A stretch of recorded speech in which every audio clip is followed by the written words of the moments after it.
Assalamualaikum warahmatullahi wabarakatuh. Perkenalkan, nama saya Fitriana dengan NIM 2010602006 dari Prodi Ekonomi Syariah, Fakultas Ekonomi dan Bisnis Islam UIN Raden Fatah Palembang dengan mata kuliah Mikroekonomi Islam dengan dosen pengampu Ibu Melis SPI MLH.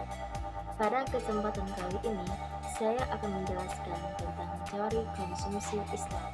Penasaran bagaimana penjelasannya? Yuk simak video selanjutnya ya. Teori konsumsi konvensional terbagi menjadi tiga.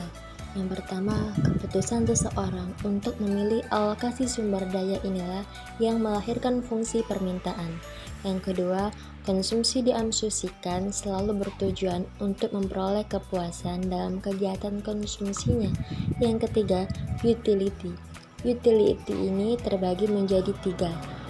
Yang pertama berguna, yang kedua membantu, dan yang ketiga menguntungkan. Dasar hukum ekonomi Islam ada 4. Yang pertama Al-Quran. Contohnya surat Al-Baqarah ayat 168 yang berbunyi Bismillahirrahmanirrahim.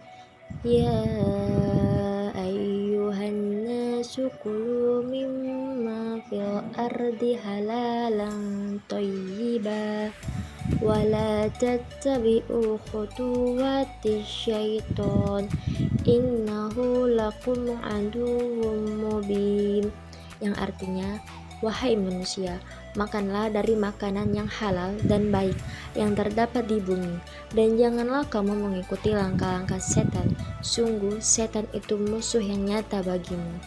Yang kedua, hadis. Contoh, makanlah sebelum lapar dan berhentilah sebelum kenyang. Yang ketiga, ijma. Dan yang keempat, ijtihad atau qiyas. Konsumsi dalam Islam terbagi menjadi 5. Yang pertama, prinsip keadilan. Yang kedua, prinsip kebersihan. Yang ketiga, prinsip kesederhanaan.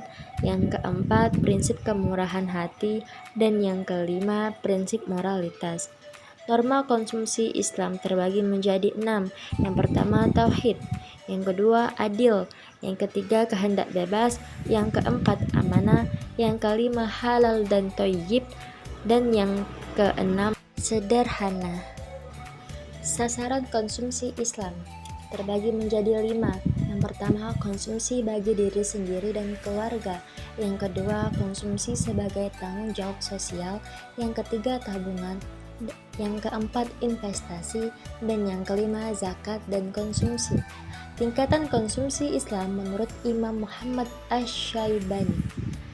Yang pertama itu as-saraf. Yang kedua, al-kifayah. Yang ketiga, sat-ramk. Yang keempat, al-mutadannim. Hal yang perlu diperhatikan dalam konsumsi itu, yang pertama, memenuhi kebutuhan diri sendiri, keluarga, kerabat, orang yang memerlukan bantuan. Yang kedua, penuhi dulu doruriyat, baru hajiyat, kemudian tasmiyat. Yang ketiga, pengeluaran untuk memenuhi kebutuhan diri, keluarga, dan mereka yang memerlukan bantuan sebatas kemampuan finansialnya. Perilaku konsumsi seorang muslim. Yang pertama, hajat atau kebutuhan. Contoh, doruriyat itu ialah dasar kehidupan. Apabila tidak dipenuhi, hancur kehidupan sandang, pangan, papan nikah, kendaraan, dan lain-lain. Yang kedua itu hajiyat, itu menghilangkan kesulitan, maka dengan sendok.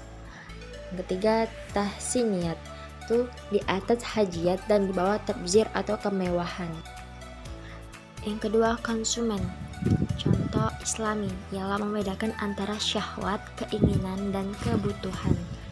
Yang kedua itu tidak islami, ialah tidak membedakan antara syahwat, keinginan, dan kebutuhan. Adapun teori konsumsi Islam, yang pertama rasionalitis dalam konsumen.